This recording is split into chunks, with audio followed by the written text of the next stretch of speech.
Hai teman-teman, apa kabar kalian semua? Semoga selalu dalam keadaan sehat walafiat ya.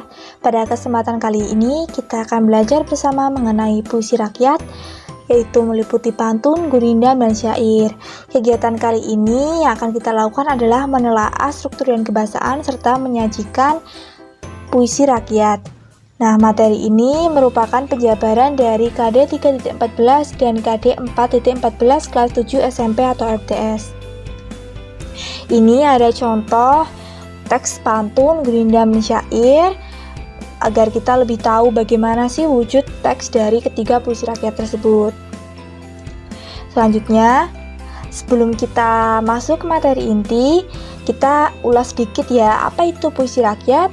Puisi rakyat merupakan kesusastraan rakyat yang sudah tertentu bentuknya. Biasanya puisi rakyat itu singkat, padat, terdiri atas beberapa deret kalimat, ada yang berdasarkan mantra, panjang pendek sukata, lemah tekanan suara, atau hanya berdasarkan irama. Nah, puisi rakyat ini merupakan warisan budaya yang berkembang di suatu daerah, serta mengandung makna berupa suatu nasihat atau hal-hal tertentu. Jenis puisi rakyat yang akan kita pelajari pada materi ini ada pantun, gurindam, dan syair. Pantun merupakan puisi Melayu yang mengakar dan membudaya dalam masyarakat. Kemudian gurindam, istilah gurindam berasal dari bahasa India yaitu kirindam yang berarti mula-mula atau perumpamaan. Dan yang terakhir ada syair. Istilah syair berasal dari bahasa Arab yaitu syair atau syu'ur yang berarti perasaan menyadari. Kemudian kata syu'ur berkembang menjadi syi'ru yang berarti puisi. Sekarang kita akan masuk ke materi inti. Yang pertama kita akan belajar mengenai struktur puisi rakyat. Yang pertama, struktur pantun. Pantun terdiri atas larik sampiran dan larik isi. Makna pada larik sampiran yaitu larik 1 dan 2 dengan makna pada larik isi yaitu larik 3 dan 4 tidak berhubungan. Pantun bersajak ABAB. Untuk memahami materi tersebut, kita coba telaah bersama contoh pantun berikut. Pantun tersebut strukturnya ada sampiran dan isi. Larik 1 dan 2 adalah sampiran yang maknanya tidak berhubungan dengan larik 3 dan 4 yang merupakan larik isi. Pantun ini bersajak ABAB dibuktikan dengan rima akhir 4, 8, dapat, jalan. Selanjutnya kita akan belajar mengenai struktur gurindam. Gurindam terdiri atas dua larik berupa isi yang berhubungan.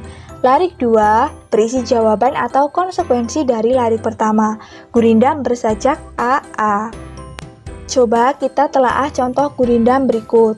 Gurindam tersebut, larik 1 dan 2 itu merupakan isi yang berhubungan. Hal ini dikarenakan larik 2 yaitu kita akan mendapatkan kesenangan apabila kita itu berbaik hati atau berbuat baik kepada sesama. Kemudian gurindam tersebut bersajak AA dibuktikan dengan rima akhir hati dan dapati. Nah, yang terakhir ada struktur syair. Syair terdiri atas 4 larik yang kesemuanya adalah isi. Isi dari tiap-tiap larik itu saling berhubungan. Syair bersajak AAAA. Coba kita telaah contoh syair berikut. Syair tersebut, larik 1, 2, 3, dan 4 merupakan isi yang berhubungan. Hal ini dikarenakan pada larik 1 yaitu menyeru kepada seorang pemuda. Kemudian larik 2, 3, dan 4 itu memberikan perintah kepada si pemuda yang ada di larik 1. Nah, syair ini bersajak AAAA dibuktikan dengan rima akhir budiman, depan, kesuksesan, dan depan. Sekarang kita akan beralih ke materi yang kedua yaitu materi kebahasaan puisi rakyat.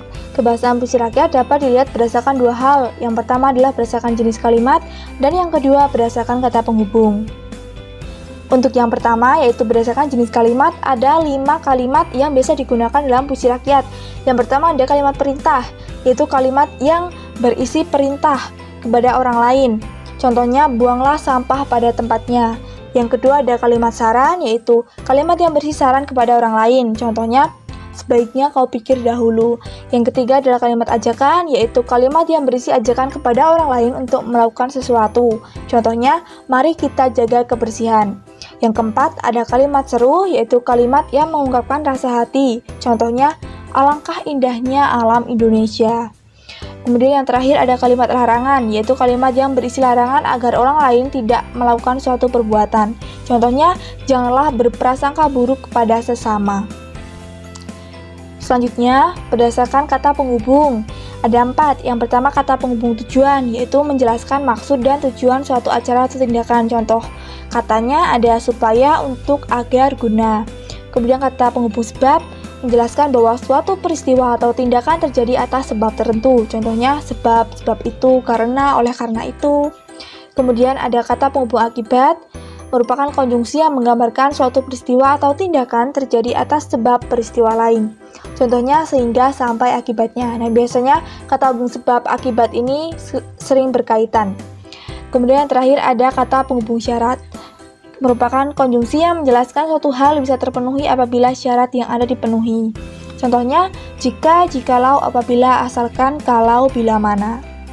Untuk lebih memahamkan materi, kita coba telah bersama-sama kaidah kebahasaan puisi rakyat. Yang pertama, kaidah kebahasaan pantun. Pantun tersebut, larik 1 dan 2 itu mengandung kalimat perintah, dibuktikan dengan kata kupaslah. Kemudian larik 3 itu mengandung kata penghubung syarat, dibuktikan dengan adanya kata jika. Dan kalimat yang keempat itu merupakan kalimat larangan, dibuktikan dengan kata janganlah. Selanjutnya kita telaah kaidah kebahasaan gurindam. Gurindam tersebut, larik 1 mengandung kata penghubung syarat, dibuktikan dengan adanya kata apabila. Nah, larik 1 ini merupakan syarat terjadinya keadaan pada larik 2. Yang terakhir, kita akan telaah kaidah kebahasaan syair. Pada syair tersebut, larik 1 menggunakan kata seru, dibuktikan dengan adanya kata hai.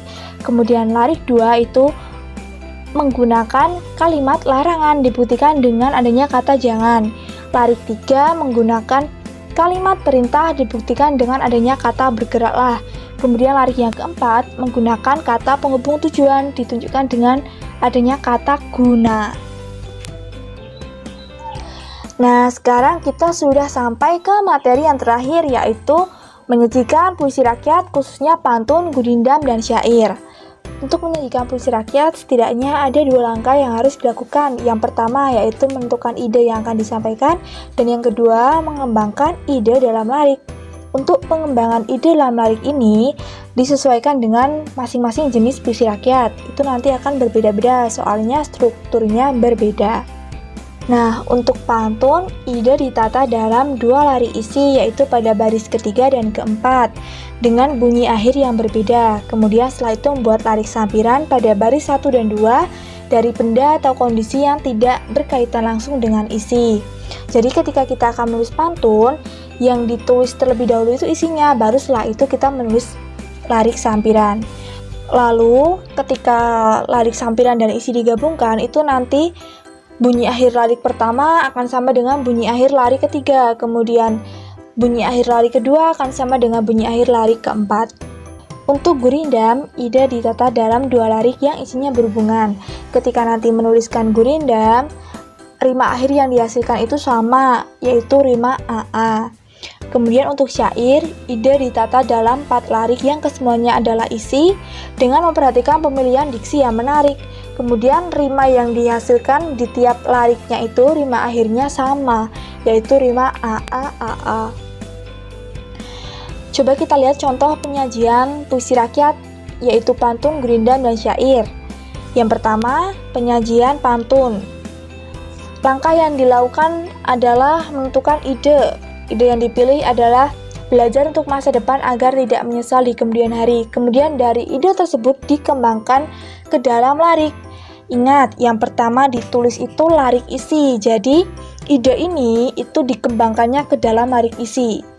Seperti pada pantun berikut, ide tadi itu dikembangkan menjadi saat muda harus rajin belajar agar kelak tak menyesal. Nah, setelah menentukan isi, barulah membuat larik sampiran dengan rima akhir yang menyesuaikan dengan larik 3 dan keempat. Jadi larik 1 rima akhirnya sama dengan larik 3, kemudian larik 2 rima akhirnya sama dengan larik keempat. Ketika pantun tersebut sudah jadi, maka akan jadi seperti berikut. Belilah kayu untuk dibakar, jangan disimpan agar tak sesal. Saat muda harus rajin belajar agar kelak tak menyesal. Selanjutnya penyajian gurindam. Ide yang akan disampaikan adalah bekerja giat untuk meraih cita-cita. Dari ide tersebut dikembangkan ke dalam dua larik isi yang berhubungan dengan memperhatikan rima akhirnya itu sama, rima AA. Maka gurindam yang sudah jadi akan jadi seperti berikut. Jika hendak menggapai cita-cita, bekerjalah lebih dari rata-rata. Kemudian yang terakhir ada syair.